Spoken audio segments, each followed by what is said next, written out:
welcome back once again. Today we are going to look at the different procurement methods and the different documents that we use in procurement. Outline, description of the procurement methods, and then the documents used in procurement process. So procurement methods, this is medicine procurement methods. We have a number of methods for procurement. We have what we call open tender method. We have what we call restricted tender, competitive negotiation, and then we have direct procurement.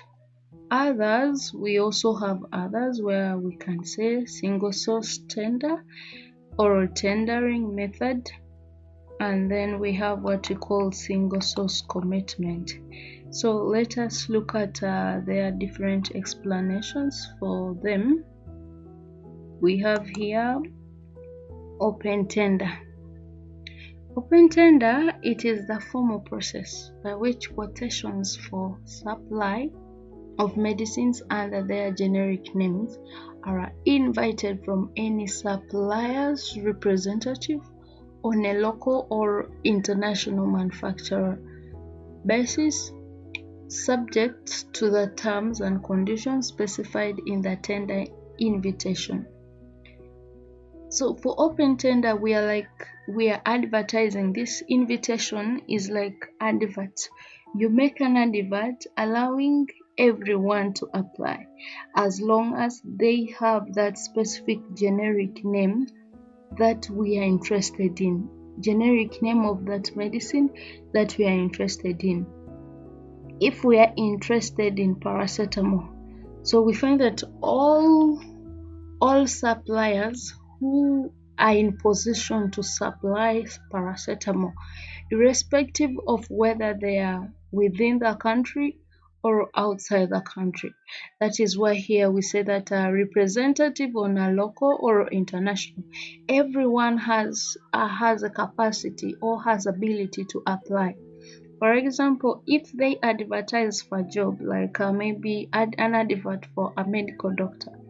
So if they advertise and they say this specific facility requires a medical doctor, and then it is left like that.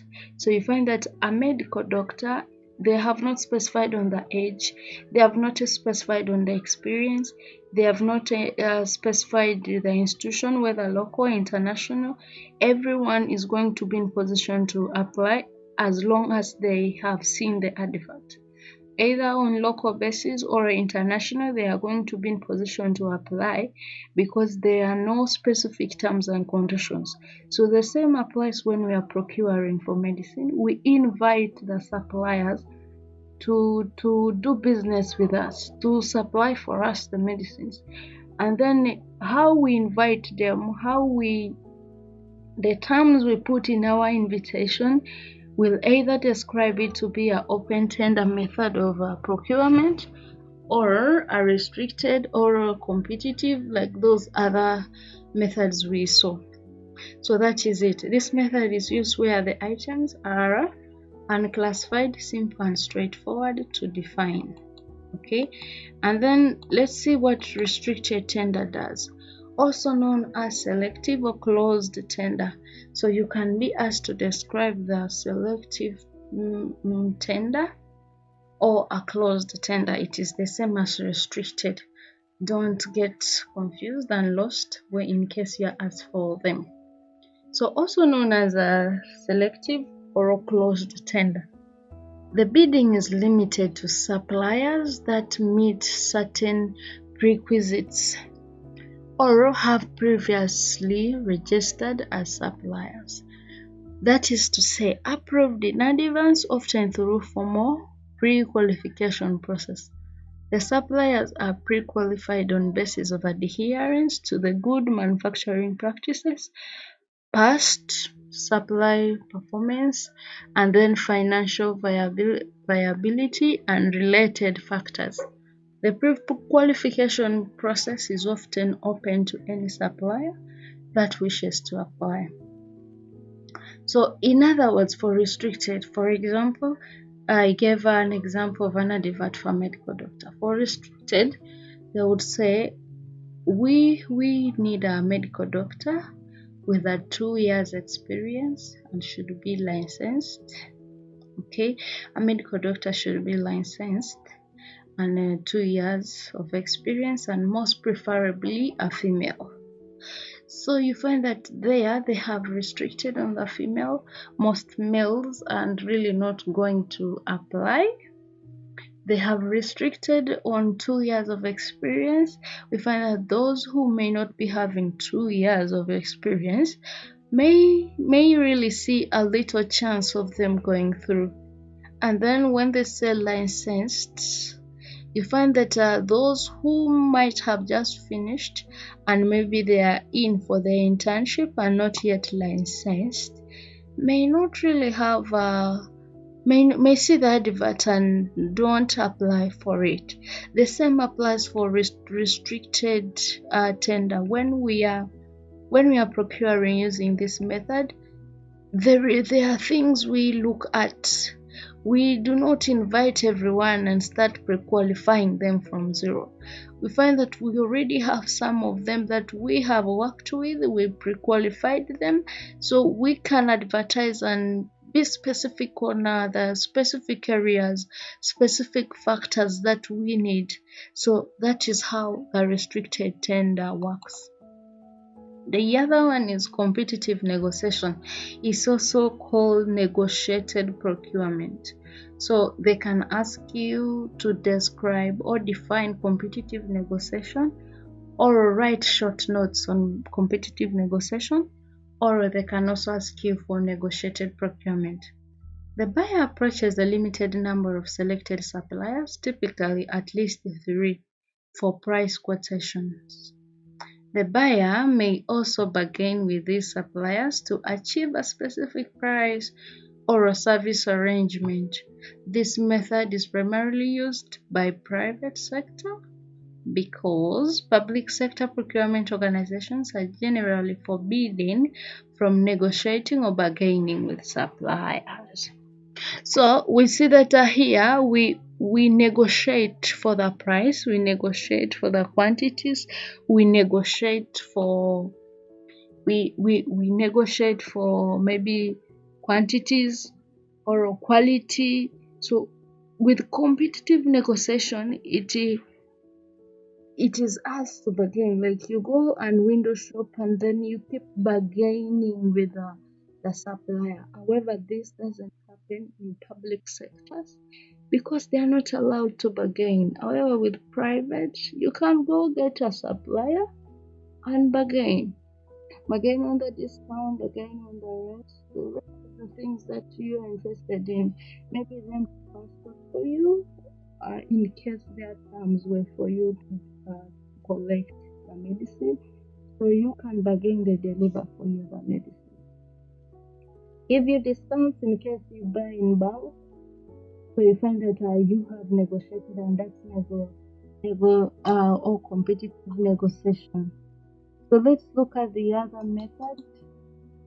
The other method of procurement we have here is what we call direct procurement. So direct procurement, this item is purchased from a single supplier, either at its quoted list price or at a negotiated standard discount of the list price. This can be used whether there is no competition or when only one firm can supply the goods or services.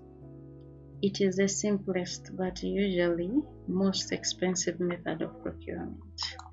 That's what you need to know about it. Direct, you're getting from one source, and you find that you have either worked with that source for a long time, or they are the only ones that have it within the country or outside the country, or their terms and conditions, or you have already negotiated with them and worked with them, so you just decide to get from them direct.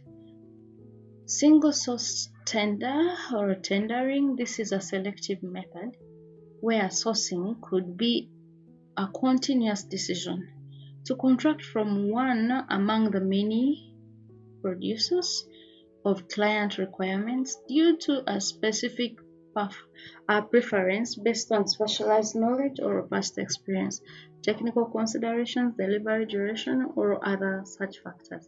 So sole source is not far from direct. That's why we put it under other types of procurement methods. Okay, I hope this doesn't get you lost or confuse you.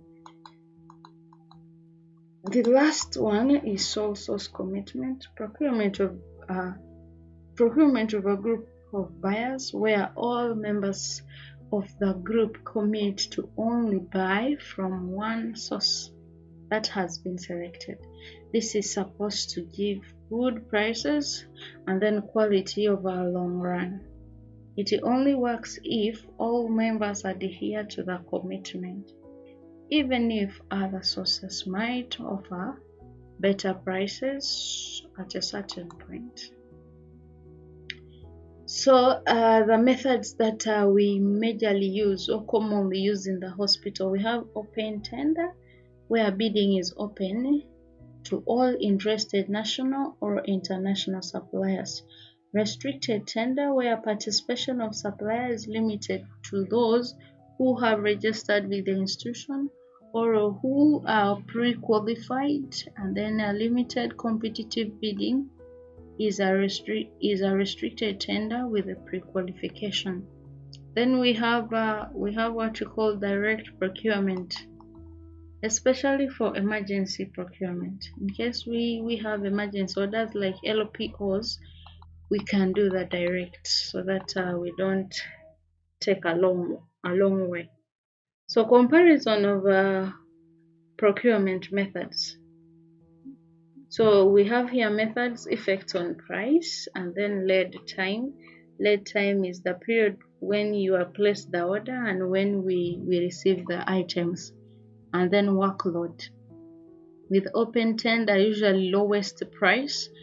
Lead time, moderate to long, that's their lead time. And then the workload, high. Restricted tender, favorable. And then lead time, moderate to long. And then workload is high.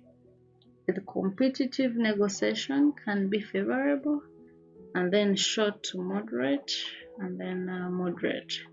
With direct procurement, usually highest price. Short to moderate, with direct, they know they are the only ones going to give you the items, or you always get from them, so their prices are always high. Their lead time, however, is short to moderate.